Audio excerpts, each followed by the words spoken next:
Hello बच्चों, क्या हाल है आप लोगों के। आज हम पढ़ेंगे electric potential due to a dipole. Same यही टॉपिक हमारे पास इलेक्ट्रिक चार्जेस एंड फील्ड्स में भी था। वही टॉपिक हमारे पास किस में आया, इलेक्ट्रोस्टैटिक पोटेंशियल और उसके कैपेसिटेंस वाले चैप्टर में। अब हम स्टार्ट करते हैं electric potential due to a dipole. सबसे पहले देखते हैं, देखो सबसे फर्स्ट पॉइंट हेडिंग है electric electric potential due to a dipole. Clear. अब हमने देखना है कि इलेक्ट्रिक पोटेंशियल हमारा डायपोल में क्या निकल के आता है। जैसे हमने इलेक्ट्रिक फील्ड निकाल रहे थे, सेम हम इलेक्ट्रिक पोटेंशियल निकालेंगे डायपोल में। ठीक, तो उसमें लिख लेंगे let us consider two charges plus Q and minus Q separated by a distance of 2l। ये हमने डायपोल के बारे में लिख दी। ठीक है, अब इसका फिगर बनाते हैं। ये है माइनस क्यू, ये है क्या, प्लस क्यू। ठीक, इसको हमने सेपरेट कर दिया किससे, मिड पॉइंट ओ, डिस्टेंस 2l। अब हमने एक पॉइंट ले लिया कहाँ पे, यहाँ पे कहीं पे हमने एक पी पॉइंट ले लिया। अब हमें निकालना है इस पी पॉइंट पे पोटेंशियल। क्या निकालना है, पोटेंशियल कैलकुलेट करना है। सबसे पहले देखेंगे at point P V net कितना होगा। इस चार्ज से पोटेंशियल निकलेगा तो कितना होंगे, V plus Q plus V of minus Q. इतनी बात समझ में आ गई। अब हम यहां से लेके यहां तक की डिस्टेंस कितनी है हमारी, टोटल R। इतनी बात समझ में आ गई। अब V प्लस क्यू कितना आएगा, K Q by R minus L। ठीक, plus K minus Q R plus L। कैसे, पोटेंशियल का फॉर्मूला क्या होता है, V equal to K Q by R। Concept clear. अब हम इसके आगे देखते हैं, हमने क्या करना है कि यहां पे के क्यू बाहर ले लेंगे। बाहर ले लिया तो कितना बच जाएगा, 1/R minus L minus 1/R plus L। कितना आ गया। अब हम इसमें से बीच में एक सेपरेट लाइन खींच के सेपरेट कर देंगे। अब इसे क्रॉस मल्टीप्लाई करेंगे, कितना आएगा, V net equal to K Q bracket R plus L minus R minus L upon R square minus L square. ये आ जाएगा। अब अंदर सॉल्व करोगे कितना निकल के आएगा, के Q R plus L minus R plus L। ठीक, नीचे आ जाएगा R square minus L square. तो क्या कट जाएगा इसमें, R से R कैंसिल आउट, तो कितना बन जाएगा, के Q 2L upon R square minus L square. ये V नेट आएगा। अब Q इंटू 2L क्या होता है हमारे पास, Q इंटू 2 क्या निकल के आया था, पहले बताओ, P equal to Q into 2L, ये था। अब हम क्या करेंगे, V net equal to K P upon R square minus L square आ जाएगा। अब इसको हम बॉक्स में बंद कर देंगे। ठीक, फिर नीचे लिखेंगे फॉर शॉर्ट डाइपोल। किसके लिए, शॉर्ट डाइपोल के लिए। शॉर्ट डाइपोल के लिए क्या होगा, R square far far greater than L square, so L square can be neglected. जब L स्क्वायर नेग्लेक्टेड हो जाएगा इसका मतलब L की वैल्यू कितनी हो जाएगी, 0। तो कितना आ जाएगा, के P upon R square V net. अब हम इसे बॉक्स में बंद कर देंगे। ये क्या था हमारे पास, electric potential due to a dipole at an axial position. इतनी बात समझ में आई। सेम यही प्रोसीजर से हम क्या करेंगे, अब हम इक्वेटोरियल पोजीशन पे निकालेंगे। किस पे निकालेंगे, इक्वेटोरियल पोजीशन पे। आओ देखते हैं इस पे, इक्वेटोरियल पोजीशन, इक्वेटोरियल पोजीशन। ठीक, अब इसका डायग्राम क्या होगा कि हमने एक डायपोल बनाया, ठीक है, एक डायपोल बनाया। ठीक, यहाँ पे कहीं पे हमने एक P पॉइंट रख दिया, ये इसके मिड पॉइंट में O है, 2L इसकी डिस्टेंस है, ठीक हो गया। यहाँ से हमने एक लाइन खींची, यहाँ से हमने एक लाइन खींची, ये P पॉइंट बन गया, ठीक है। ये डिस्टेंस कितनी हो गई हमारे पास, R। इतना क्लियर, ये माइनस Q और ये प्लस Q, ये और कितना हो जाएगा L पार्ट और ये वाला भी L पार्ट। अब हमने ये वाले डिस्टेंस निकालना, कितना आएगा, under root R square plus L square. इस चार्ज से इस P पॉइंट पे, इस चार्ज से इस P पॉइंट पे पोटेंशियल निकालेंगे। इतनी बात समझ में आ गई। अब हम निकालेंगे V नेट।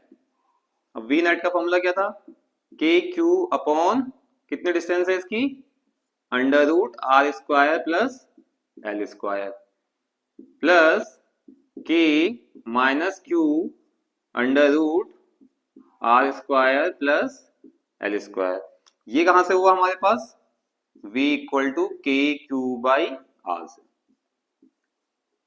ये फॉर्मूला था पोटेंशियल का हमारे पास। अब यहाँ पे हमने क्या करा, वैल्यू पुट करी, K Q upon under root R square plus L square minus K Q upon under root R square plus L square, V net. ठीक, ये हमने अब क्या करेंगे इसमें, तो कितना आ जाएगा, दोनों कट जाएंगे, वी नेट कितना आ जाएगा, 0। इक्वेटोरियल पॉइंट पे, कहीं पे भी आप इक्वेटोरियल पॉइंट पे जाओगे तो वहां पे आपका नेट पोटेंशियल कितना आएगा, 0 आएगा। अब आप लोगों के मन में क्वेश्चन आ रहा होगा कि जब हम इलेक्ट्रिक फील्ड का डेरिवेशन करते हैं उस समय हम लोग चार्जेस को दोनों पॉजिटिव लेते हैं। अब हम यहाँ पे पोटेंशियल के केस में हम क्या करते हैं, सिंबल ले रहे हैं चार्ज का, और यहाँ पे भी हम सिंबल ले रहे हैं चार्ज का। रीजन ये है कि इलेक्ट्रिक फील्ड हमारे एक वेक्टर क्वांटिटी है जिसमें नेगेटिव साइन सिर्फ हमारे डायरेक्शन बताने के लिए यूज होता है। इसमें हमारी स्केलर क्वांटिटी तो हमें चार्ज की वैल्यू के साथ उसकी पोलैरिटी को भी दिखाना पड़ेगा। क्लियर, इतना समझ में आ गया, दो डेरिवेशन आपको क्लियर है। अब हम इसके बाद करेंगे जनरल पोजीशन वाला, तब तक आप लोग उसको नोट करिए। नोट कर लिया आप लोगों ने सारा। अब इसमें देखो, इसके बाद हमारे पास डेरिवेशन है जनरल पॉइंट के लिए। किसके लिए है, जनरल पॉइंट के लिए। देखो आप लोगों को साथ साथ नोट भी करते रहना चाहिए और ये नोट्स प्रिपेयर करते रहना चाहिए, ठीक है, ताकि आपका क्या होगा, अच्छे से रिवीजन होगा। इससे शॉर्ट हम आपको और शॉर्ट करेंगे तो पॉइंट आपके कम हो जाएंगे, तो शॉर्ट ज्यादा हम कर नहीं सकते हैं इसमें। जितना है थ्योरेटिकल पार्ट है आपका कोई वैलिड नहीं है ज्यादा, आप लोगों को बस मेन कॉन्सेप्ट पे ध्यान देना है। जितना ज्यादा आप कॉन्सेप्ट पे ध्यान दोगे उतना ज्यादा आपके क्वेश्चंस इजीली सॉल्व होते जाएंगे। क्लियर, अब हम स्टार्ट करते हैं जनरल पोजीशन के लिए। अब जनरल पोजीशन के लिए क्या है हमारे पास, कि अगर हमारे पास क्या होगा, कहीं पे जनरल पॉइंट रखा होगा, किसी डायपोल के बाहर कोई जनरल पॉइंट रखा होगा, तो वहां पे हमारे पास क्या पोटेंशियल निकलेगा वो बताना है। ठीक, सबसे पहले हमने क्या करा, एक डायपोल बनाया, पहला काम, minus Q charge plus Q charge. ठीक, डायपोल की डिस्टेंस कितनी ली, 2L, पूरी डिस्टेंस कितनी हो गई, 2L। यहां कहीं हमने एक जनरल पॉइंट बना दिया, क्या बना दिया, पॉइंट बना दिया। अब उसको हमने इससे ज्वाइन कर दिया, इस वाले को भी हमने इससे ज्वाइन कर दिया। क्लियर, ये स्ट्रेट पाथ है, ठीक है, ये क्या है आपका स्ट्रेट पाथ। अगर ये स्ट्रेट नहीं बन रहा है बोर्ड पे तो आप लोग कॉपी में स्ट्रेट बनाएंगे। ठीक, यहां से हमने मिड पॉइंट से एक पॉइंट लाइन किस पे, पी पॉइंट पे ज्वाइन कर दी। ठीक है, इसको थोड़ा सा एक्सटेंड कर देते हैं आपको बाद में। ठीक, ये एंगल हो गया हमारा थीटा, ये एंगल थीटा, ये एंगल हमारा थीटा हो गया। इतनी बात समझ में आ गई। प्लस क्यू से यहाँ तक R1 डिस्टेंस, यहाँ से R2 डिस्टेंस, ये पूरे की डिस्टेंस है। ठीक है, ये ध्यान रखना, अभी पूरे की डिस्टेंस है। अब हम पहले इसको सॉल्व करते हैं, उसके बाद हम इसमें जो भी हमें आगे करना पड़ेगा वो हम बाद में करेंगे। देखिए पहले हमें क्या करना है, वी नेट निकालने के लिए इस Q से इस P पॉइंट पे और इस माइनस Q से इस P पॉइंट पे इलेक्ट्रिक पोटेंशियल निकालना सबसे पहला काम। तो वी नेट कितना हो जाएगा हमारे पास, V of plus Q plus V of minus Q, simple सी बात।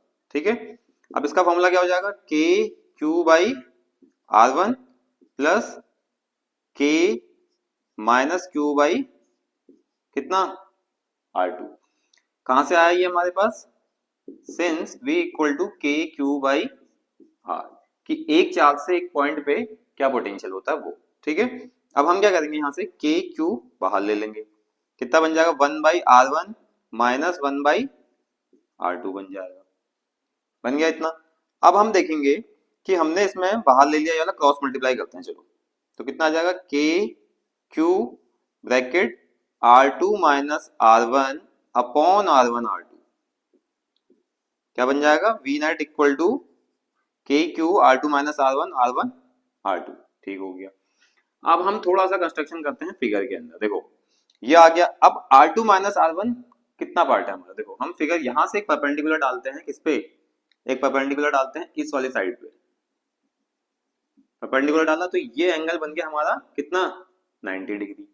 अब ये 90 डिग्री बन गया, ये थीटा हो गया, तो ये आपकी हाइपोटेनस हो गई।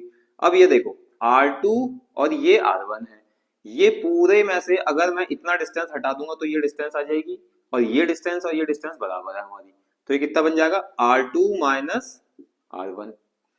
इसलिए रफली समझते हुए हम इसे ऐसे बनाते हैं लोग। ठीक है, ये एक टाइप का ट्रायंगल बन गया। ठीक, यहाँ पे हमने उसमें थीटा एंगल रख दिया। ये हाइपोटेनस बन गई हमारी 2L, ये कितना बन गया R2 माइनस R1। इतनी बात समझ में आ गई। अब हम देखेंगे इस ट्रायंगल से हमने cos थीटा की वैल्यू निकाली, कितना आ जाएगा बताओ, बेस अपॉन हाइपोटेनस, तो कितना हो जाएगा 2L। तो अब क्रॉस मल्टीप्लाई करो, R2 minus R1 equal to 2L cos theta. कितनी बात समझ में आ गई। शॉर्ट डाइपोल के लिए हम क्या करेंगे, फॉर शॉर्ट डाइपोल ये वैल्यूज उठा के यहां रख देंगे। कितना बन जाएगा V net equal to K Q bracket 2L cos theta upon R1 R2।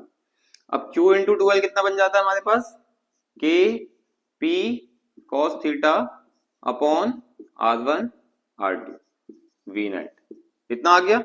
अब हमें देखते हैं, देखो अब हमने R1 R2 की बात करी, ठीक है। अब हमारे पास क्या है, R1 approximately equal to R2 approximately equal to R। अब हमने क्या ले लिया, इसको R मान लिया। अब R मानेंगे तो V नेट कितना आ जाएगा, V net equal to K P cos theta upon R square. कितना बन जाएगा, के P cos theta by R square. ये था हमारे पास किसी जनरल पोजीशन के लिए इलेक्ट्रिक पोटेंशियल। अगर जनरल पॉइंट आता है आपके पास क्वेश्चन में, तो आपको सीधे सीधे ये फॉर्मूला निकालना, पहली बात क्लियर। ठीक, उसके बाद क्या है कि आप केस निकाल सकते हैं, क्लियर। अब हम इस फॉर्मूले से अलग केसेस निकाल सकते हैं, कैसे आइए देखते हैं। देखो सबसे पहले हमारे पास क्या है, केस फर्स्ट करेंगे, when theta equal to 0 then V equal to कितना हो जाएगा बताओ, K P cos 0 upon R square. कितना आ जाएगा, V equal to K P by R square. किसकी पोजीशन आ गई है, कौन सा फॉर्मूला आ गया ये वाला, एक्सियल पोजीशन। किसका आ गया, एक्सियल पोजीशन। सेकंड लिखेंगे हम केस 2, ये किसका है, when theta equal to 90 degree. किसका आ गया ये, then V equal to K P cos 90 upon R square. कितना बन जाएगा, V इक्वल टू 0। कितना बन जाएगा, V equal to 0। Case third, when theta equal to 180 degree then V equal to K P cos 180 degree upon R square. अब ये किसका बन गया, V equal to minus of K P by R square, because cos 180 is -1। cos 180 की value -1 होती है, इस वजह से माइनस के पी बाई R स्क्वायर। इस जनरल वाले फॉर्मूले से हमारे पास 3 केस भी सॉल्व हो सकते हैं। इतना समझ में आ गया। अगला टॉपिक है हमारे पास electric potential due to system of charges. देखो अब ध्यान से देखना इसमें। अब हमने यहाँ पे कोई एक जनरल पॉइंट ले लिया, ठीक। इस पॉइंट पे एक चार्ज ये है, एक चार्ज ये है, एक चार्ज ये है, एक चार्ज ये है, एक चार्ज ये मान लेते हैं, ठीक है। ये Q1, ये Q2, ये Q3, ये Q4 और ये Qn टाइम्स तक, ठीक है। यहाँ पे कोई एक P पॉइंट है, ये R1, ये R2, ये R3, R4 और Rn मान लिया। सारे चार्जेस से हमें पी पॉइंट पे क्या निकालना है, इलेक्ट्रिक पोटेंशियल। तो वी नेट कितना आ जाएगा हमारा इस केस में, V net equal to V1 plus V2 plus V3 up to dot dot Vn। ठीक है, स्केलर सम कर देंगे। अब देखो, अब हमने करना क्या है, V net equal to K Q by R1 K Q two by R2 plus dot dot dot K Q N upon R N. ये हमने क्या निकालना है, इलेक्ट्रिक पोटेंशियल के सारे चार्जेस का सम। ठीक, यानी कि पी पॉइंट पे अगर हमें कहीं पे भी ऐसा केस आता है कि 4-5 चार्जेस दे दिए गए, उससे एक पर्टिकुलर पॉइंट पे हमें पोटेंशियल निकालना है, तो हम इस फॉर्मूले से निकाल सकते हैं। जनरल पोजीशन के लिए अगर आता है कि अगर डायपोल है हमारे पास, तो हम एक पॉइंट पी पे निकालना है, यानी कि ये किसके लिए है, electric potential due to a dipole for general position.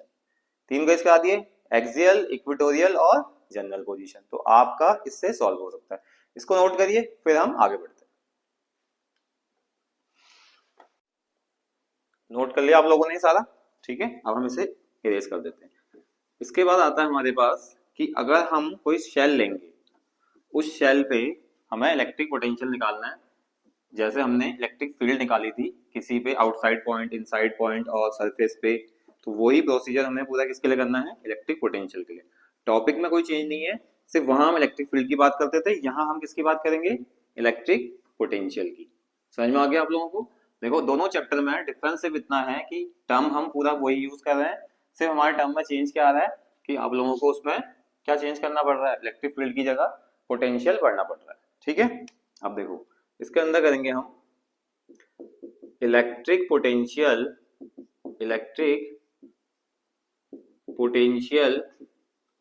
Due to uniformly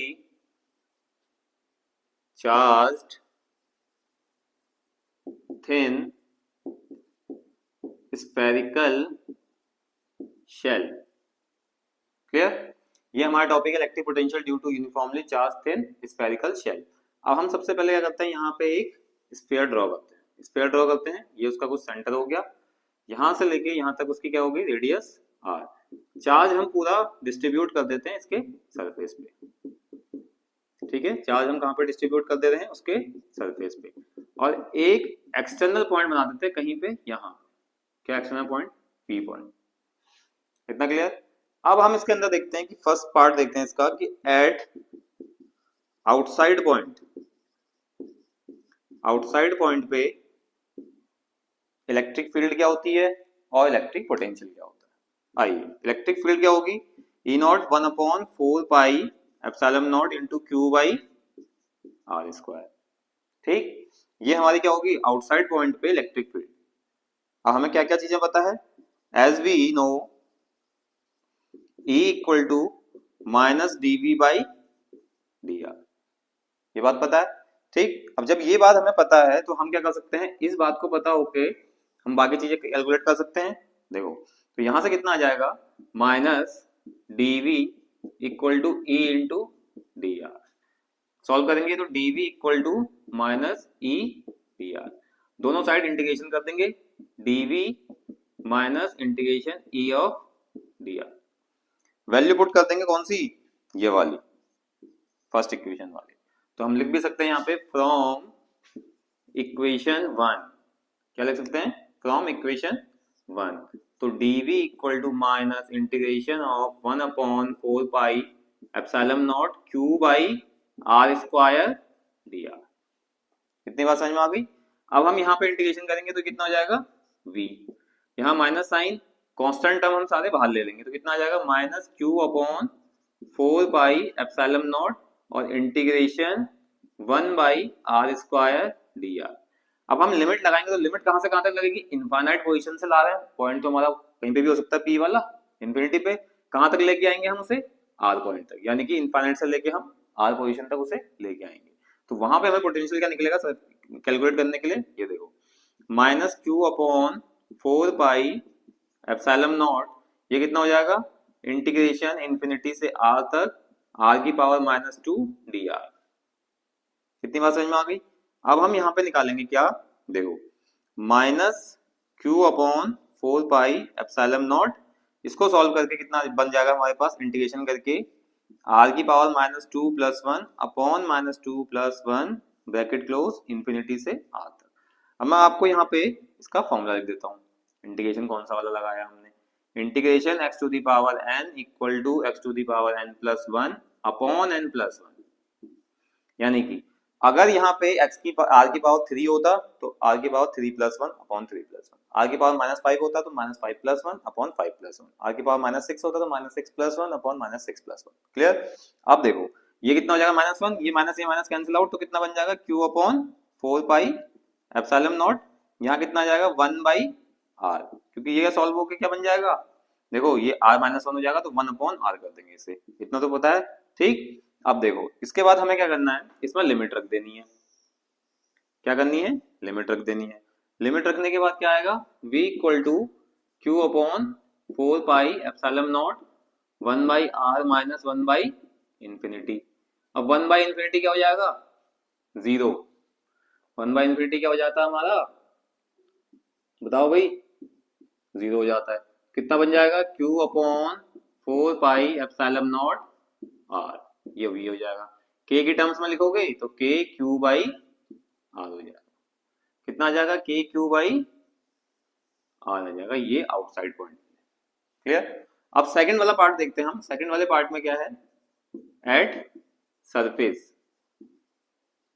तो v एट सरफेस निकालेंगे, कितना आएगा 1 upon 4 pi epsilon naught into q/R equal to constant. कितना आ जाएगा, इक्वल टू कॉन्स्टेंट। सरफेस पे ये रहेगी, क्योंकि सरफेस पे क्या हो गया, रेडियस से आएगा। अब सरफेस पे देखो आउटसाइड से पॉइंट से हम लेके आए तो कितना बन रहा था हमारा सरफेस के थ्रू, पोटेंशियल kq/r। तो वैसे ही हमारे पास सेम दोनों बन जाएंगे, सरफेस पे और आउटसाइड पॉइंट पे। अब हमारा थर्ड पॉइंट है एट इनसाइड पॉइंट। इनसाइड क्या होता है, इलेक्ट्रिक फील्ड 0 होता है, तो -dv/dr भी क्या होगा, 0 होगा। जब -dv/dr 0 होगा तो इसका मतलब क्या है कि पोटेंशियल हमारा कांस्टेंट है। तो हम v की वैल्यू कितनी आ जाएगी, v इक्वल टू कांस्टेंट। कितना आ जाएगा, v इक्वल टू कांस्टेंट। बात समझ में आ गई। अब हम इसका बनाएंगे ग्राफ। अगर थिन स्फेरिकल शेल के लिए आपको पोटेंशियल और डिस्टेंस के बीच में ग्राफ बनाने को आता है तो वो कैसे बनेगा, देखो वो हमारा कैसे बनेगा। सबसे पहले हमने क्या किया, पोटेंशियल ले लिया और ये रेडियस ले लिया, डिस्टेंस ले ली, सॉरी, ठीक है। अब ये पोटेंशियल, ये हमारी डिस्टेंस हो गई। यहाँ पे हमारे पास स्ट्रेट लाइन बनेगी और इसके बाद हम इसको थोड़ा सा कर्व कर देंगे। क्यों कर देंगे वो भी मैं भी आपको बताऊंगा। देखो पोटेंशियल सरफेस पे कांस्टेंट है पूरे सरफेस पे, यानी कि हमारे पास क्या है, इस पूरे सरफेस के अंदर पोटेंशियल क्या हो रहा है, कांस्टेंट है। यहाँ पे क्या हो रहा है, पूरा कांस्टेंट दिख रहा है। ठीक, जब वो कांस्टेंट है तो वी सरफेस पे कांस्टेंट होगी। इनसाइड के लिए ये पार्ट है हमारे पास जो 0 है। ठीक, और उसके बाद क्या है हमारे पास, ये है हमारे पास इलेक्ट्रिक फील्ड 0 है। उसके बाद हमारे पास क्या है, ये ग्राफ जो नीचे निकल के आ रहा है, ये हमारे पास कहां से है, v inversely proportional to 1/r। ठीक है, तो मैंने तीनों का ग्राफ एक ही में कंबाइन करके बना दिया। समझ में आ गया ये वाला। ठीक, ये था हमारे पास uniformly charge thin spherical shell के बारे में। अब बाकी के टॉपिक्स हम आपको नेक्स्ट वीडियो में डिस्कस करते हैं, तब तक आप लोग इतना तैयार कीजिए। Thank you.